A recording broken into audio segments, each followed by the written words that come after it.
recordemos el objetivo de estos conversatorios es crear un espacio de diálogo y expresión para personas juzgadoras en el marco de la reforma judicial bajo el esquema de participación que facilite la documentación de sus consideraciones y propuestas con el objeto de presentar un documento de política pública.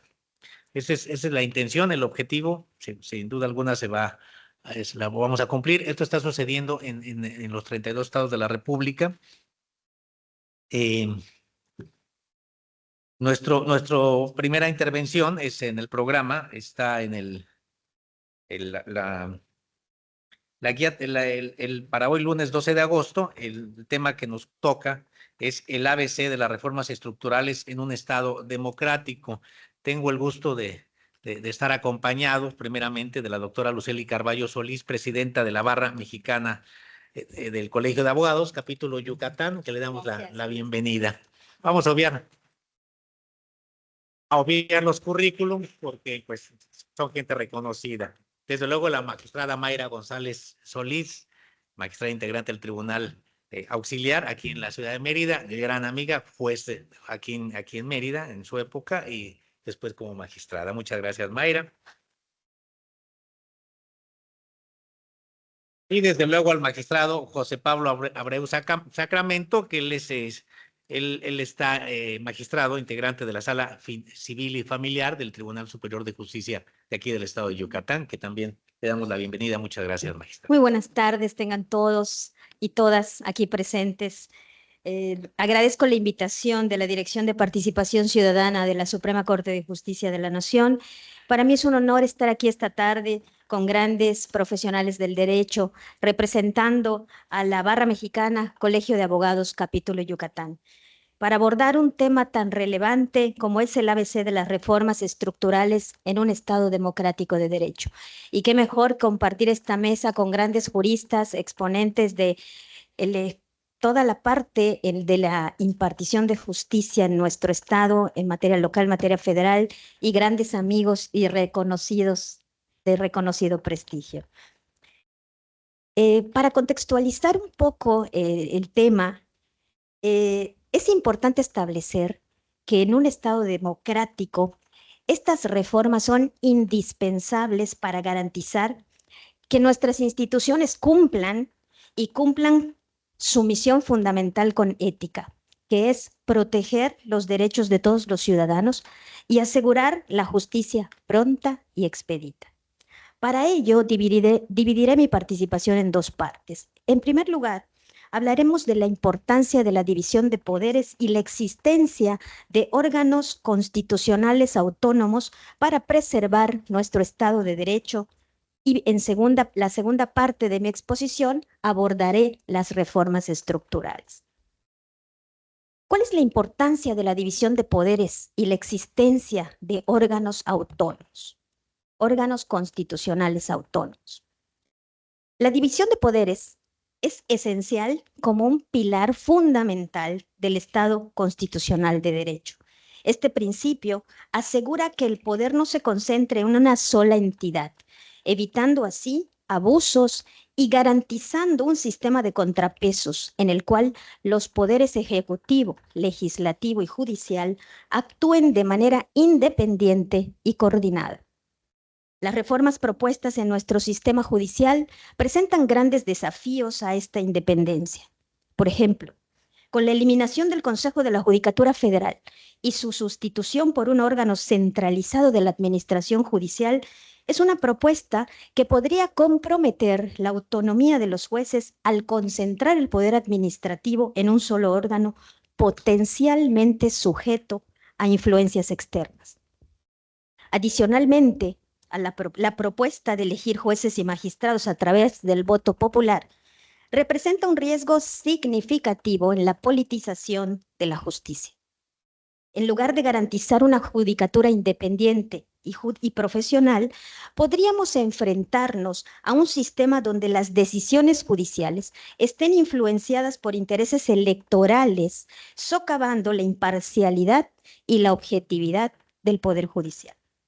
La existencia de órganos constitucionales autónomos son esenciales para preservar el Estado constitucional de derecho, ya que deben cumplir una función de garantes de la imparcialidad y la justicia, asegurando que las decisiones se tomen con base en la ley y no en intereses político-partidistas. Las reformas propuestas comprometen la autonomía de estos organismos, lo que podría erosionar su capacidad para actuar como contrapesos efectivos. Si permitimos que estos órganos pierdan su independencia, corremos el riesgo de desmantelar una de las principales defensas para las concentraciones de poder y la arbitrariedad que ha padecido históricamente nuestro país. Abordaré ya las reformas estructurales como segunda parte de mi presentación. ¿Cuál es el impacto de estas reformas estructurales en un Estado democrático? Pasando a este tema, podemos decir que las reformas estructurales no son simples ajustes normativos, sino que deben ser transformaciones profundas que busquen fortalecer nuestras instituciones, asegurar que estas instituciones ejecuten sus funciones con eficiencia, con equidad y sobre todo con independencia. Por ello, la aspiración mínima en nuestro país es que toda reforma emane de una necesidad de mejorar esa estructura del Estado. Esa estructura del Estado, pero de manera incluyente, con una metodología adecuada y asegurando la eficiencia de sus instituciones sin amenazar la pertinencia de su funcionamiento ni de quienes han construido carreras sólidas, técnicas y bajo procesos de selección rigurosos. Para el logro de lo antes mencionado, es menester realizar primeramente un diagnóstico real y serio que permita identificar cuál es el problema a abordar de manera objetiva y estar en condiciones de establecer soluciones eficaces, adecuadas, consistentes y congruentes entre el problema a abordar y la solución planteada. La reforma judicial pretende acercar la justicia a los ciudadanos, que sea pronta, que sea expedita, evitar la corrupción. No hay lugar a duda que se requiere una reforma. Definitivamente estamos todos de acuerdo, pero esta reforma debe ser integral y procesal, en la cual se tome en cuenta todas las etapas de los procedimientos de procuración y de impartición de justicia, complementando con una revisión profunda al sistema penitenciario. Un conflicto entre dos particulares pasa primero por la justicia ordinaria, que es la que se ventila en los estados, y en caso de ser necesario, ante otra instancia.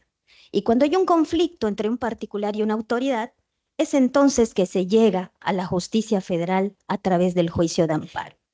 En ese sentido, el impacto de una reforma propuesta sin metodología, sin un diagnóstico real, puede no resolver el problema fundamental, como la reducción de ministros que se propone para la Suprema Corte de Justicia, puede reducir la pluralidad de opiniones y limitar la capacidad de la Corte para atender una alta carga de trabajo, lo cual podría afectar la calidad de sus resoluciones, que impacta directamente en todos los ciudadanos.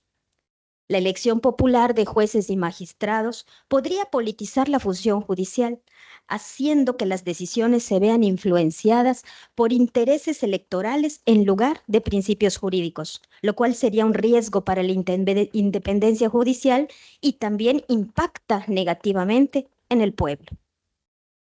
Las reformas debilitan la autonomía, como la creación de un tribunal de disciplina con amplios poderes para sancionar a miembros del Poder Judicial. Pueden erosionar la independencia judicial y crear un sistema en donde las decisiones se alineen a principios políticos en lugar de principios de justicia. Uno de los objetivos centrales de las reformas es garantizar una justicia pronta y expedita, un principio fundamental consagrado en nuestra Constitución. Se propone, por ejemplo, modificar el artículo 17 estableciendo un plazo máximo de 6 meses para la resolución de asuntos judiciales. Sin embargo, esta propuesta, aunque es bien intencionada, presenta serios problemas. La rigidez de un plazo fijo podría llevar a decisiones apresuradas que comprometan la calidad de la justicia. Además, no toma en cuenta factores como la conducta personal, procesal, la complejidad del caso, la aplicación de la norma, los protocolos aplicables a los casos concretos, esenciales para una resolución justa y equitativa. Es crucial que cualquier reforma en este sentido se base en un diagnóstico preciso del rezago judicial y que se implementen soluciones que mejoren la eficiencia sin sacrificar la justicia. En este sentido, la Barra Mexicana de Abogados ha planteado diversas propuestas de mejora que sí atienden directamente a beneficiar a todos los ciudadanos y ciudadanas. En primer lugar, implementar herramientas tecnológicas que faciliten y agilicen los procesos judiciales, que es lo que conocemos como la justicia digital. Formación en administración de justicia desde las universidades y con el apoyo y transformación de la Escuela Federal de Formación Judicial. Implementación obligatoria de procesos de mediación y métodos alternos de solución de controversias. Fortalecer a las defensorías públicas para asegurar que los ciudadanos tengan acceso a una defensa justa y adecuada. Capacitación permanente y obligatoria de los operadores del sistema en todas sus vertientes, así como en aquellos que tengan intervención policías y autoridades administrativas. Establecer verdaderos comités de vinculación para la planeación de reformas que sean efectivas en la presentación de las propuestas y dictámenes que agilicen el desarrollo y desahogo de todos los procesos jurisdiccionales. Fijar claramente requerimientos necesarios para la operación de juzgados y tribunales. En conclusión, las reformas estructurales son necesarias, pero deben ser implementadas con cuidado y responsabilidad. Es fundamental que estas reformas refuercen y no debiliten la independencia judicial y la autonomía de los órganos constitucionales. Solo así podemos preservar nuestro Estado constitucional de derecho y garantizar que nuestras instituciones sigan sirviendo al pueblo con imparcialidad, eficiencia y justicia. Una reforma estructural debe tener un enfoque integral para resolver el problema de origen. Se debe considerar desde la seguridad pública, la procuración de justicia, las fiscalías, los ministerios públicos, la impartición de justicia en el Poder Judicial y el sistema penitenciario. Solo así podremos lograr los propósitos planteados en la iniciativa de reforma en cuestión. De lo contrario, seguiremos abordando la problemática en partes y no agotaremos el problema existente.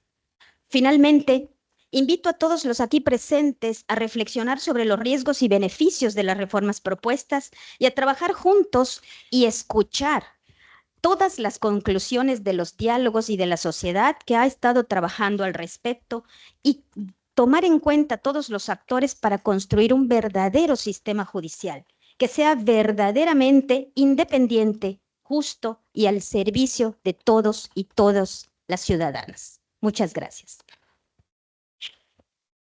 Muchas gracias, doctora. Muchas gracias, doctora Lucely Carballo, por su intervención. Sí, realmente el punto central es la autonomía de los poderes judiciales. Recordemos que esto involucra al federal, al de la federación y los locales de los estados. Y a propósito de ello, me da gusto presentar nuevamente al magistrado José Pablo Abreu Sacramento, quien continuará con estos temas. Adelante. Gracias, magistrado. Muy buenas tardes. Y pues primero igual agradecer a la Suprema Corte de Justicia, al Consejo de la Judicatura Federal y a la Escuela Federal de Formación Judicial por la invitación y a la Casa de la Cultura Jurídica por recibirnos aquí y además pues pues me alegra que pueda reencontrarme con personas que han sido parte de mi formación como jurista dentro de mi carrera universitaria. Pues bueno, lo primero, creo que como parte del Poder Judicial local, que quisiera señalar es que pues, desde el Poder Judicial somos conscientes del contexto político de nuestro país y de nuestro Estado, y cómo este contexto político además se modificó a raíz de las elecciones del pasado mes de junio, ¿no? También tenemos claras las áreas de oportunidad que existen en nuestro sistema de impartición de justicia, de manera particular en lo que corresponde a la justicia cotidiana, a la justicia local, alrededor de juzgados civiles, familiares, mercantiles, penales, laborales y de justicia para adolescentes, así como en nuestro Tribunal Superior de Justicia. Consideramos que no solo es posible, sino que es necesario fortalecer la participación ciudadana en diversos procesos internos del Poder Judicial. Sin embargo, también creemos que los nuevos esquemas que se definan a raíz de esta reforma deben de garantizar el profesionalismo e independencia de las personas juzgadoras, así como fortalecer el acceso a una justicia pronta para todas las personas. Y también creemos que la resolución de los problemas que afectan al país requiere de una colaboración entre poderes. Y quienes integramos el Poder Judicial de Yucatán estamos en la mejor disposición para dialogar y construir juntos las mejores soluciones para nuestro Estado y nuestro país. Dentro de la guía del evento se hacían un par de preguntas detonadoras para esta mesa, y la primera de ellas tenía que ver con cuáles consideramos que son las áreas y actores institucionales que pues quedaron a un lado de la reforma, ¿no? Y pues como ya mencionaba la doctora Luceli, pues la reforma se enfoca particularmente en la selección de personas juzgadoras y en órganos de administración y vigilancia de los poderes judiciales. Creemos que sería relevante, pues, por ejemplo, entrar al análisis del número de personas juzgadoras que tenemos en nuestro país, recordando pues, que se ha hablado de un promedio de personas juzgadoras por cada 100,000 habitantes, alrededor de las 15 personas. En Europa el número es 18 jueces. En México estamos a 4.6 personas juzgadoras por cada 100,000 habitantes, y en Yucatán estamos en 2. Entonces, si queremos garantizar un acceso pronto a la justicia, un acceso de calidad además, creo que es importante también hablar de la estructura de nuestros poderes judiciales. Creo que la reforma también pues, deja a un lado el análisis profundo de la carrera judicial, y también haciendo diferencia entre pues, las carreras judiciales que tenemos a niveles locales y a nivel federal. Creo que es importante no solo fijarnos en cómo van a acceder a su puesto las personas juzgadoras, sino cuál es la preparación que está teniendo todo el equipo del Poder Judicial, todo el personal de carrera judicial, para pues, ir creciendo y desarrollándose en un proyecto de vida que significa el integrarse al Poder Judicial y impartir justicia. Otro rubro que se ha señalado en estos diálogos nacionales que organizó el Poder Legislativo tiene que ver con los presupuestos que recibimos los poderes judiciales locales. Ya hace algunos meses en otra mesa platicábamos sobre el tema con la magistrada Mayra, y pues se ha documentado, ¿no? Pues de manera muy clara la diferencia que tenemos los poderes locales con el Poder Judicial de la Federación, y si quisiéramos pues, garantizar desde el inicio un acceso a la justicia pronta.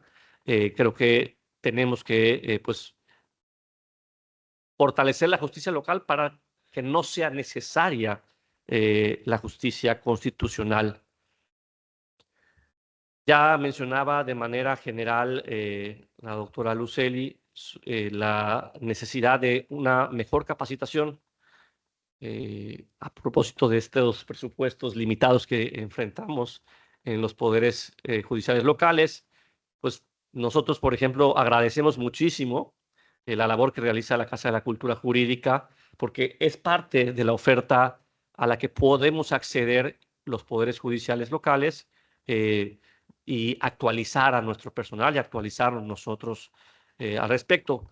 Pero también tenemos que visualizar que la capacitación no solo se debe enfocar en lo jurisdiccional, sino también respecto a nuestras áreas administrativas.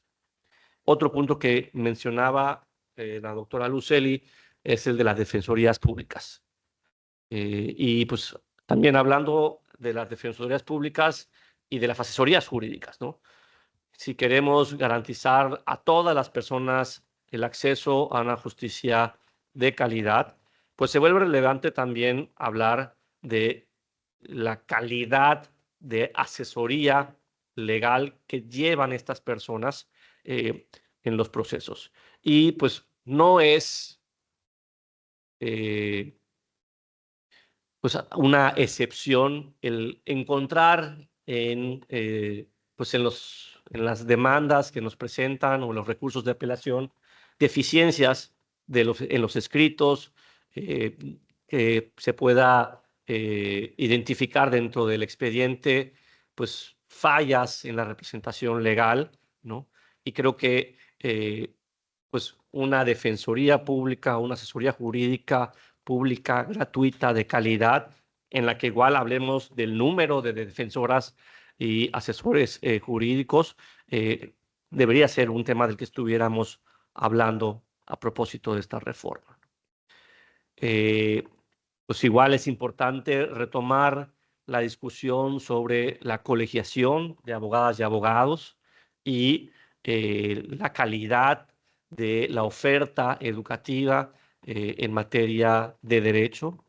Ya ha sido documentado ampliamente por el SEAD y otras instituciones el número de escuelas que tenemos en México, escuelas de derecho, que rebasan pues en algunos estados el número de facultades de derecho de otros países y pues la calidad de esa educación también está relacionado con este otro punto que mencionaba. Habría que hablar de los servicios auxiliares del sistema de justicia, peritos, intérpretes, notarías públicas, que también, pues en una apertura del diálogo que estamos teniendo, pues es importante reconocer las áreas de oportunidad que tienen estos servicios y la necesidad de profesionalizar estos servicios para garantizar pues, que la justicia que se imparta sea de calidad. Y yo creo que algo que se mencionaba hace unos minutos se vuelve indispensable, ¿no? El tema de los medios alternos de solución de controversia, el tema de generar una cultura de la paz en la sociedad, ¿no? En algunas universidades se habla ya de que los cursos de mediación y negociación pues no sean exclusivos para estudiantes de derecho, sino que sea una materia transversal para que todas las personas, todos los profesionales en nuestro país, pues tengan esas habilidades y puedan enfrentar conflictos cotidianos y llegar a soluciones anticipadas para no tener que judicializar. Y finalmente, para cerrar esta intervención, yo mencionaría también, es importante recordar la necesidad de fortalecer la justicia indígena, de fortalecer el diálogo entre la justicia federal y la justicia local y el fortalecimiento también de la justicia digital en nuestro país. Muchas gracias. Gracias. Gracias, señor magistrado Abreu. Muy interesante también en relación con las diferentes vertientes que tiene esta complicada situación que se nos está presentando. A continuación, la magistrada Mayra González Solís, quien ha sido una de nuestras voces más activas en este circuito en relación con la reforma, es sin duda una persona autorizada en este tema. Y te cedo la palabra, Mayra. Muchas gracias. Pues muy buenas tardes a todas y todos.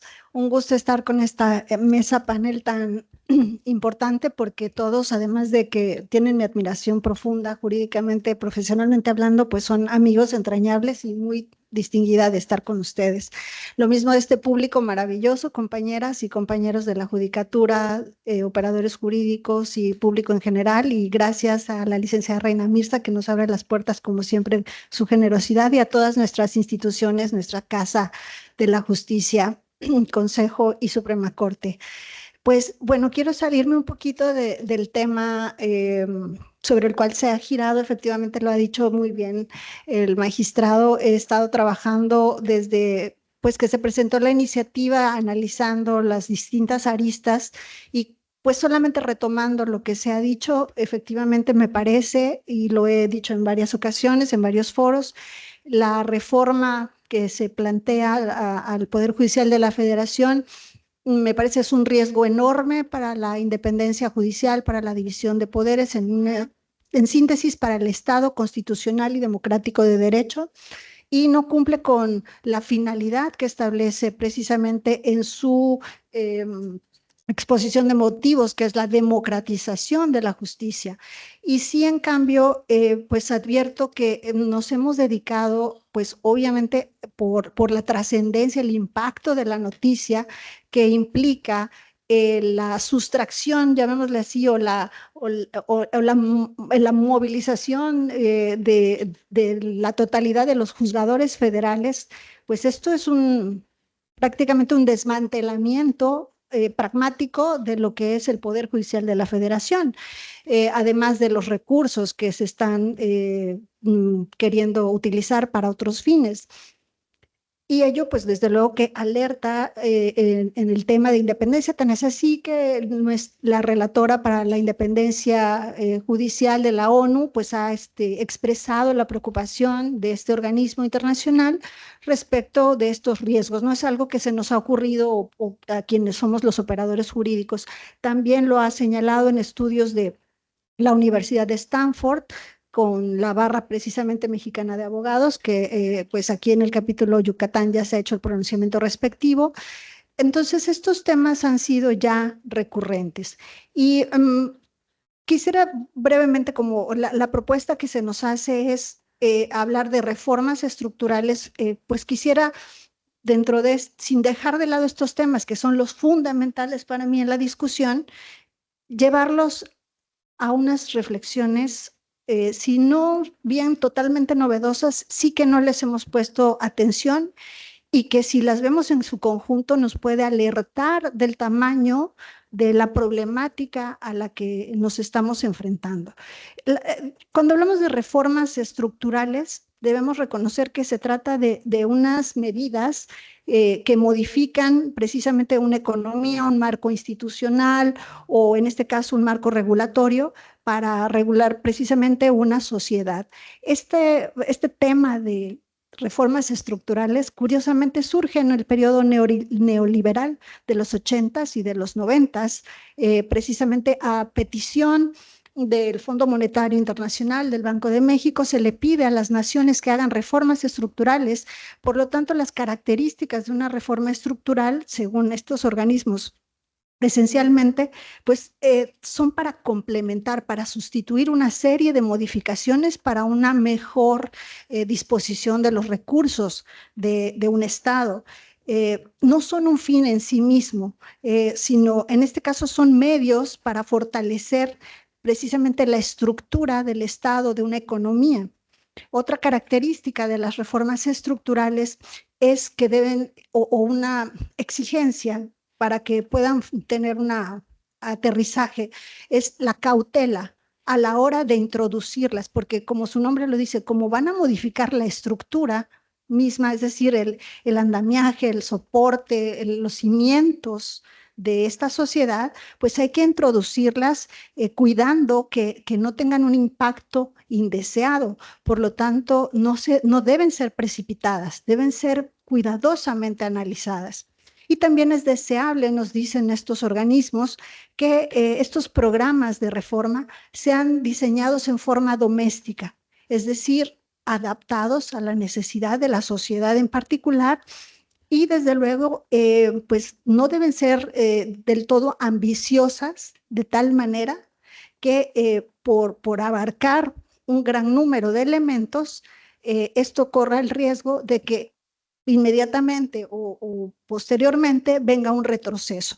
Entonces, todos estos aspectos me parece que si nosotros vemos y somos cuidadosos en escuchar las críticas que se han hecho a esta inquietud de reformar el Poder Judicial, pues nos damos cuenta que muchas de ellas no se cumplen, porque ha sido, si bien es cierto, se presentó en febrero, sí ha sido precipitado, porque dado la propuesta de gran calado de, como comentaba, de pues prácticamente sustituir a la totalidad de magistrados, jueces, ministros y demás impartidores de justicia federal, pues realmente la propuesta es bastante precipitada, ¿no? Nos ha llevado años construir, por ejemplo, el sistema de justicia penal de corte adversarial y para sustituir al inquisitivo, y nos ha llevado años y todavía está en el modelo en estructura, y lo mismo el modelo de la justicia laboral. Entonces, todos esos jueces que apenas están en esta curva de aprendizaje serían sustituidos por unos nuevos,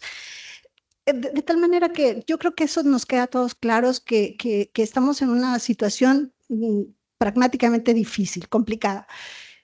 El Tribunal de Disciplina, desde luego que se convierte en el gran tribunal que pues tendría el control prácticamente de los jueces, y eso no solamente es un peligro para la independencia judicial, sino para el Estado constitucional y democrático de derecho, porque este supertribunal, si nosotros analizamos las causas que se establecen en la Constitución para verificar la función que realiza, o bueno, más bien las actividades de funciones, facultades que revisaría, pues no cumplen con un principio de taxatividad que tendría mínimo que ver en un procedimiento de naturaleza sancionatorio o disciplinario, ¿no? Entonces, hay unas cláusulas muy abiertas, como el hecho de que se proteja a alguien que presumiblemente cause un perjuicio a la sociedad. Entonces, estas cláusulas abiertas son peligrosas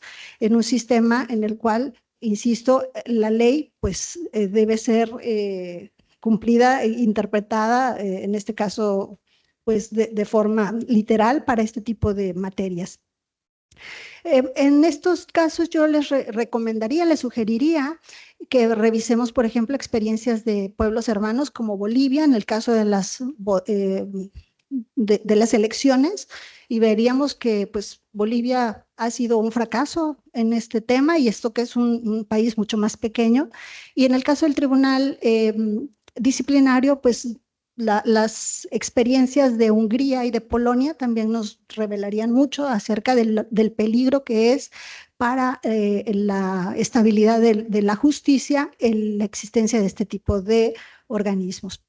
Esto sería, digamos, el soporte, estas modificaciones a los artículos 96, 99, 100 de la Constitución, digamos que es el soporte de la reforma y son los que más nos han preocupado. Pero yo identifico como el corazón de la reforma, y eso me parece como en esta metáfora orgánica, si ustedes me lo permiten, de un grado bastante alarmante para mi juicio, y que no le hemos puesto atención porque nos hemos de verdad concentrado en la protección de la independencia judicial. Y es el artículo, las modificaciones que se proponen a los artículos 105 último párrafo y 107 fracciones tercera y décima.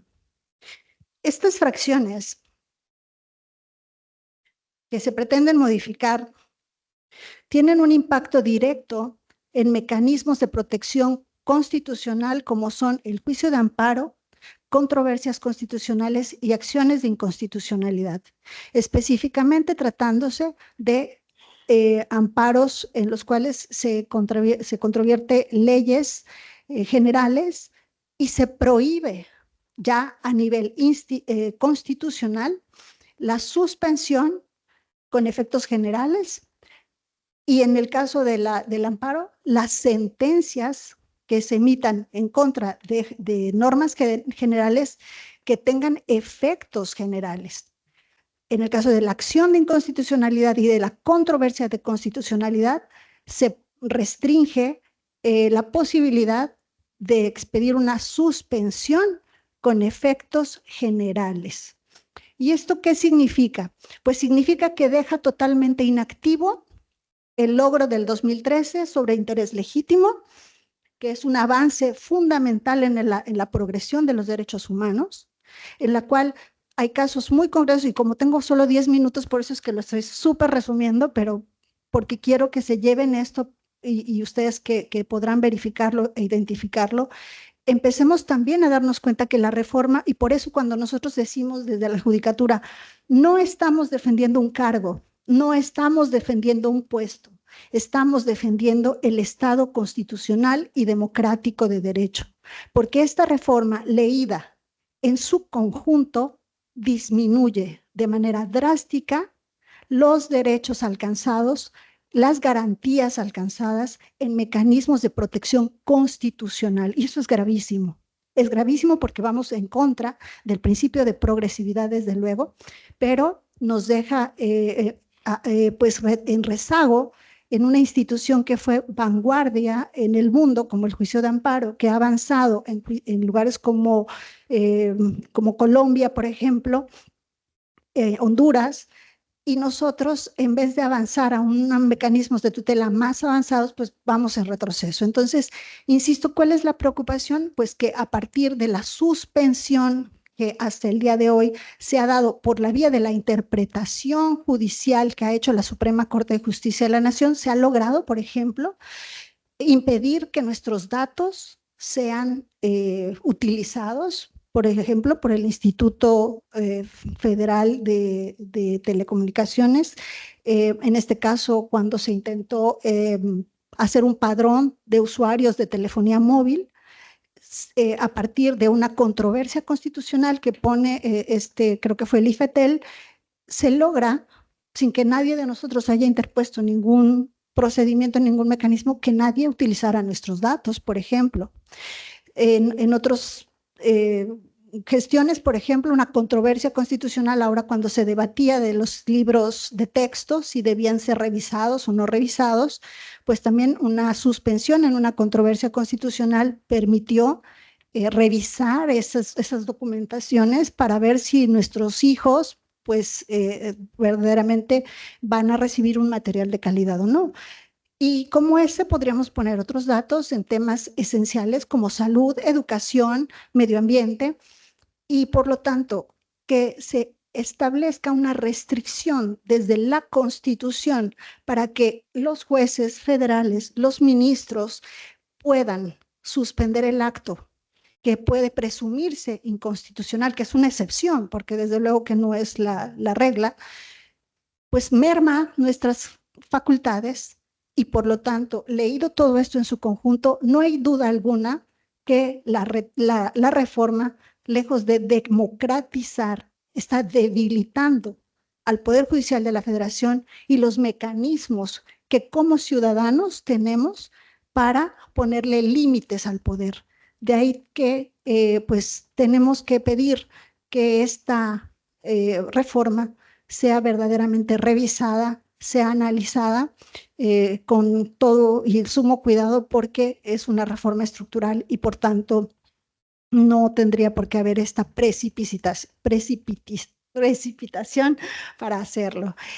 Finalmente, pues bueno, advierto varias deficiencias en la iniciativa. No le llamaría yo, de hecho, ni iniciativa, le llamaría yo una cuasi iniciativa, porque existen leyes, reglamentos de las cámaras parlamentarias que exigen cuáles son los elementos mínimos que debe tener, y esta iniciativa no cumple ni siquiera con el impacto presupuestario que tendría esta modificación trascendental.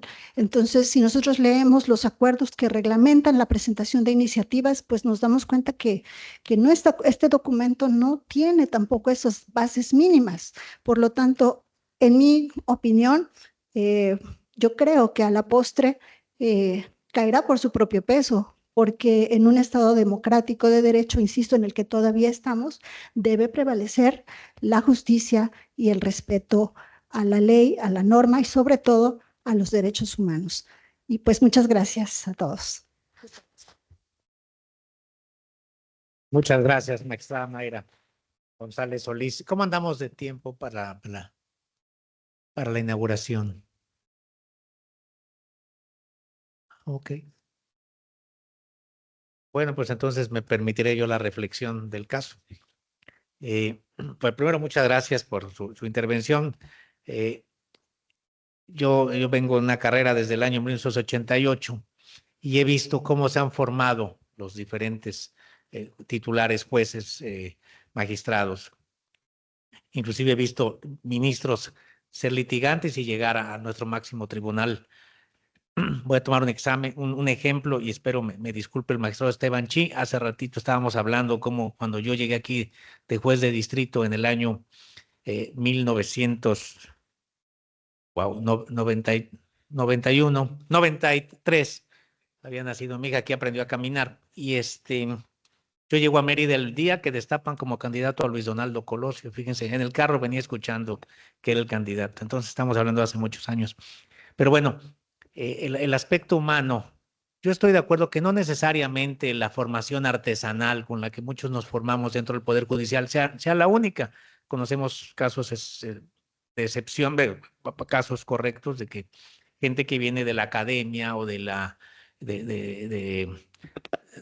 abogados postulantes pueden, por supuesto, que llegar a ser juzgadores. El tema, pues, puede ser discutible o no. Yo creo que nuestra formación nos permite tener capacidad, ¿no? Quitémosle lo de mayor. El tema central sería la autonomía de los juzgadores. ¿Hasta qué punto tendríamos juzgadores autónomos que eludan y que puedan reducir los riesgos de esta reforma ante los derechos humanos de los justiciables? ¿Hasta qué punto se va a lograr ese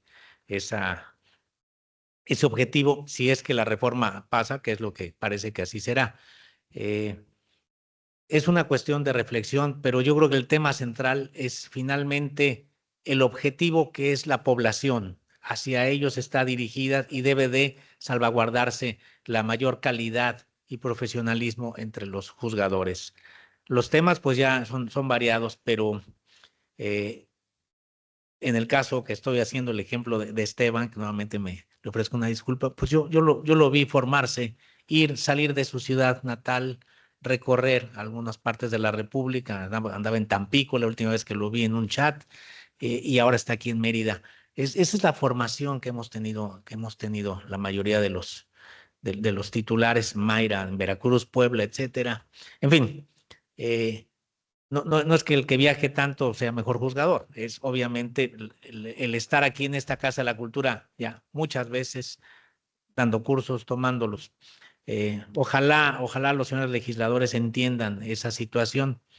El cambio se puede dar, pero que se dé de manera gradual, que se respeten los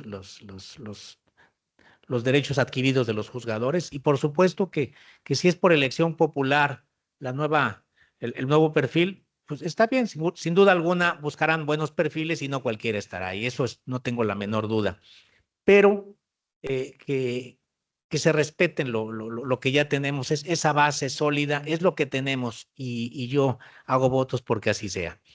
Como se está enviando a toda la República, se está grabando, por eso es importante el micrófono.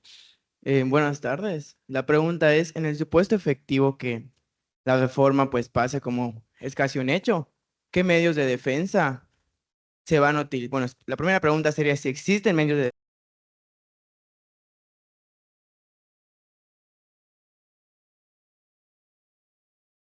Creo que la magistrada Mayra, ¿verdad? Nuestra activista.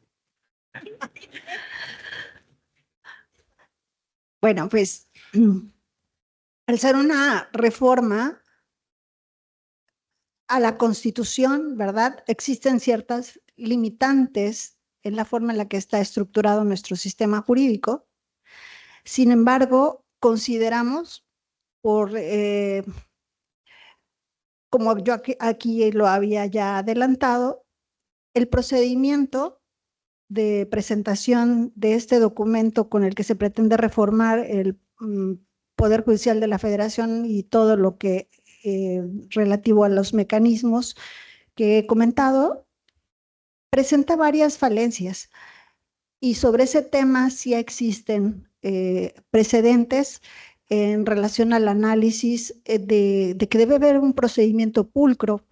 Se habla también de una democracia, que vivimos en una democracia participativa, y también pues es importante que se cumplan esos principios. Entonces, el juicio de amparo sigue siendo nuestro mejor mecanismo de defensa y esperamos que, como decía yo hace un rato, pues prevalezca desde luego los derechos humanos. Tenemos desde luego otros mecanismos que habrán que activarse, pero previamente siempre hay que agotar los mecanismos nacionales y pues otros que por una razón estratégica pues no les puedo comentar en este momento, pero lo que sí les puedo asegurar es que, insisto, la defensa es precisamente del Estado constitucional y de derecho. No estamos defendiendo solamente un cargo, un puesto. Entonces, al estar buscando la defensa de la República, es lógico que hay muchos otros mecanismos más jurídicos que accionar y de naturaleza, desde luego, pragmática. Entonces, pues sería lo que podría en este momento adelantarles. Gracias. Sí, adelante. Hola, buenas tardes. Sí me inquieta un poco, sobre todo, bueno, algunos tenemos la oportunidad de impartir docencia cuando los alumnos nos preguntan este tipo de cuestiones, maestro, entonces, ¿qué nos queda? ¿Nos queda nada más la Corte Interamericana de Derechos Humanos? Transmito palabras de algunos estudiantes que dicen, nosotros sentimos que parece una dictadura moderna. Entonces, al ser violentados esta parte, sobre todo la parte juzgadora, ¿qué sería la última instancia? ¿Solamente la Corte Interamericana de Derechos Humanos?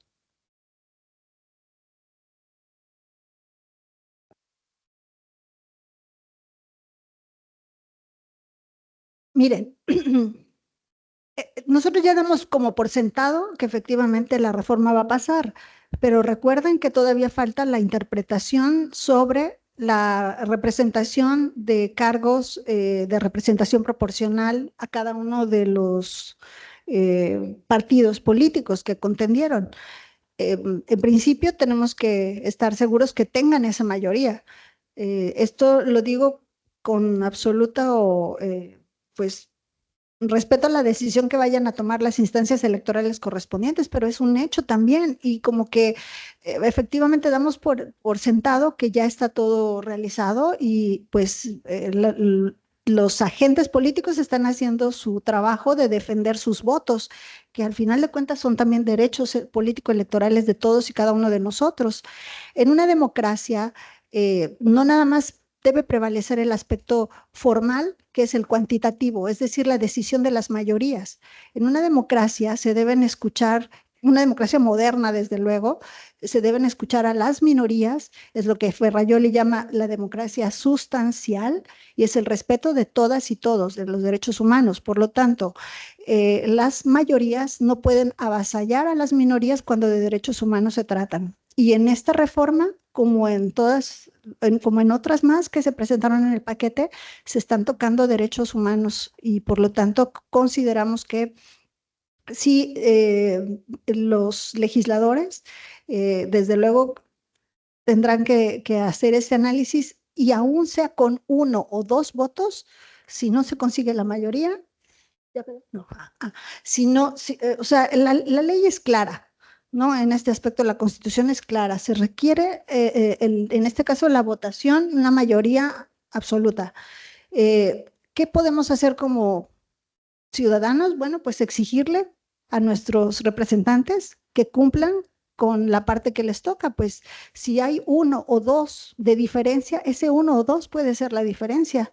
Y nos olvidamos de eso, o sea, como que todo se centra en un tipo de aceptación de lo que ya está consumado y no está consumado. Cada actor en este país tiene una responsabilidad. La justicia no la hacemos solo los jueces. La justicia, y ese es el problema también de la reforma, es que se enfoca en una parte, en la cúspide, en los jueces constitucionales que revisamos los actos de autoridad sobre todo, pero no está atendiendo a la justicia cotidiana, como bien lo dice el magistrado, a los recursos que son necesarios de dar a estas instancias que son las que llevan el grueso de los problemas, de atender la profesionalización de las fiscalías, de la policía. En Yucatán tenemos un gran avance en ese tema, pero no es así en todo el país. Y estos temas involucran a muchas áreas. Entonces, en este momento de la reforma, pues como que nos sentimos un poco indefensos, pero porque debemos tener conciencia que también los actores políticos, los senadores y diputados por los que hemos votado, también tienen que cumplir con su deber y no hacer votos corporativos o no sé cómo llaman, colectivos, ¿no? O sea, sino actuar en conciencia, porque es el futuro, pues, de todas y de todos. Entonces, pues sí, no tengo todas las respuestas, desde luego, y tengo las mismas preocupaciones que ustedes, pero sí alerto sobre temas que de repente no se hablan y que creo que están inmersos y que sí podemos hacer.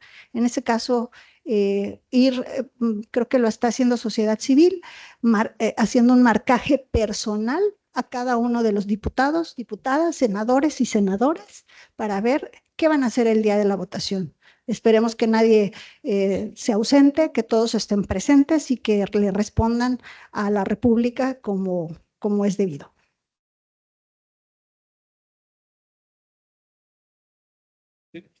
Yo nada más añadiría a lo que mencionaba la magistrada, pues ya hubo un diálogo nacional al que se convocó a ciertos actores, ¿no? Pero también en las entidades federativas, foros como el de hoy, creo que son necesarios, ¿no? Yo espero que las universidades, que los colegios, pero también, como mencionaba la magistrada, esto al ser una reforma estructural, también impacta en la economía y en otros sectores de nuestra sociedad, pues que se incorporen a esta conversación, ¿no? Que pues, puedan fijar sus posturas, como dice la magistrada, pues acercarse a nuestros representantes en el Poder Legislativo y hacerles ver cuál es, digamos, la posición, las áreas de oportunidad que le ven a esta iniciativa. Pues sí, parecería que hay una fuerza política con los votos muy cercanos a conseguir la reforma sin ningún cambio, pero también hemos escuchado en las últimas semanas algunos ajustes que empiezan a darse a la reforma, y creo que pues, es importante pues, que esta discusión no se quede al interior de un gremio que pues, pueda ser el directamente afectado, porque la reforma va a afectar a toda la sociedad, a todas las personas usuarias del sistema de justicia, ¿no?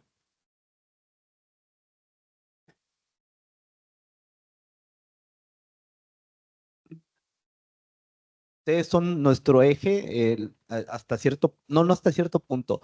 Los vemos como los caballeros de la armadura, nuestro Superman. Y si ustedes los están postrando de esta forma, pues nosotros como ciudadanos o como abogados o como docentes, que somos quienes transmitimos este tipo de cuestiones o preguntas, que me dijeron algunos alumnos, no le voy a tener miedo, profe. Y le digo, no. Es entendible que si hay preocupación de aquí, de esta parte, de la parte de la ciudadanía, que dice que nosotros no somos los expertos y ustedes que son nuestros supermanes que nos vienen a salvar, ante un atropello o una violación en materia de derechos humanos o cualquier otra cuestión que muchas veces nosotros no sabemos interpretar y ustedes nos iluminan, entonces, ¿al amparo de quién estamos?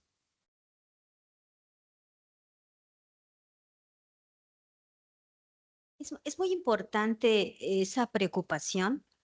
Creo que todos y todas los que estamos en esta sala la tenemos.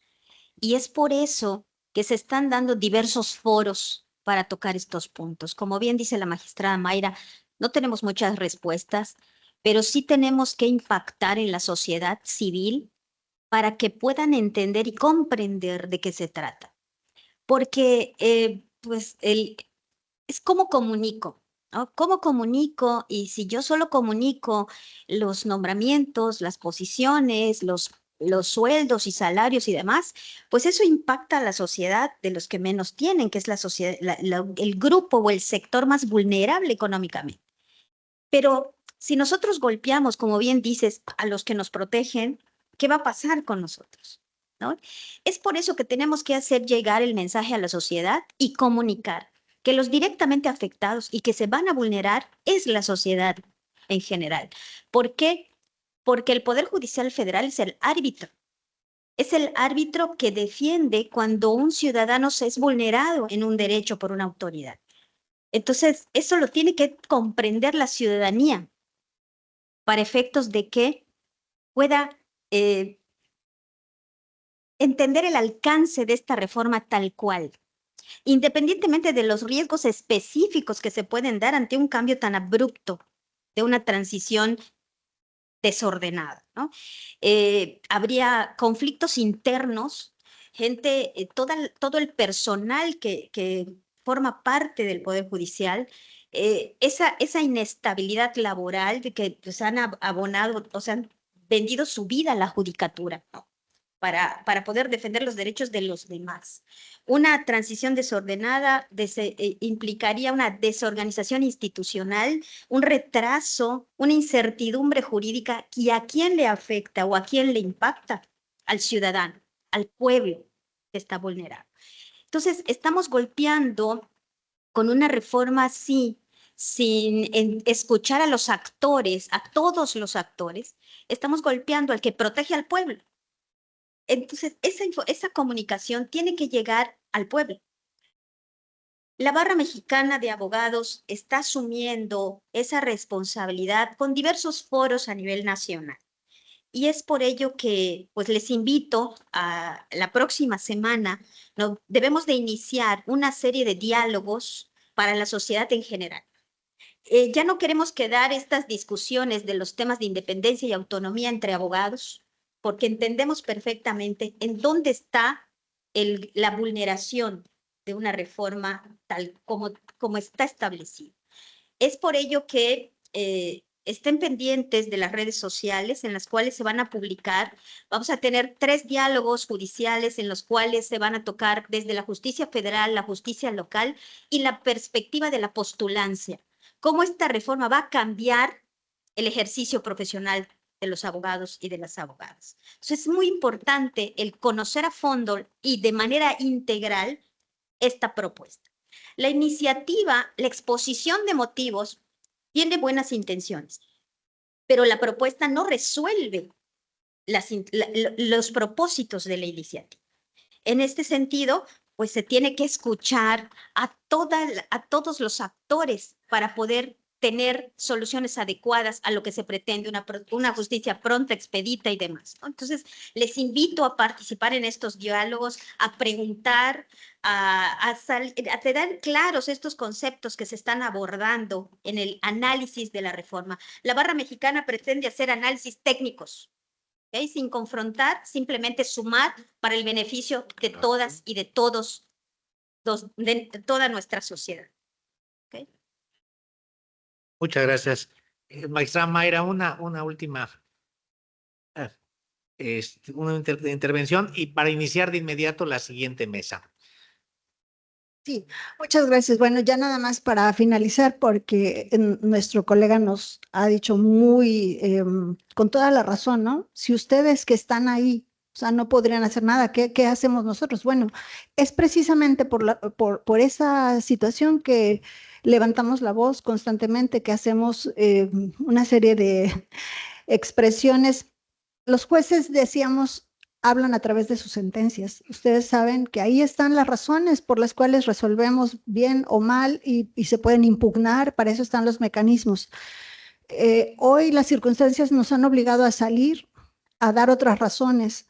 Es por eso que nosotros consideramos que, si bien es cierto, el Poder Judicial de la Federación, desde luego que tiene muchas cuestiones que mejorar, creemos que esta reforma no aborda de manera seria las problemáticas y sí nos genera esta confrontación con la sociedad.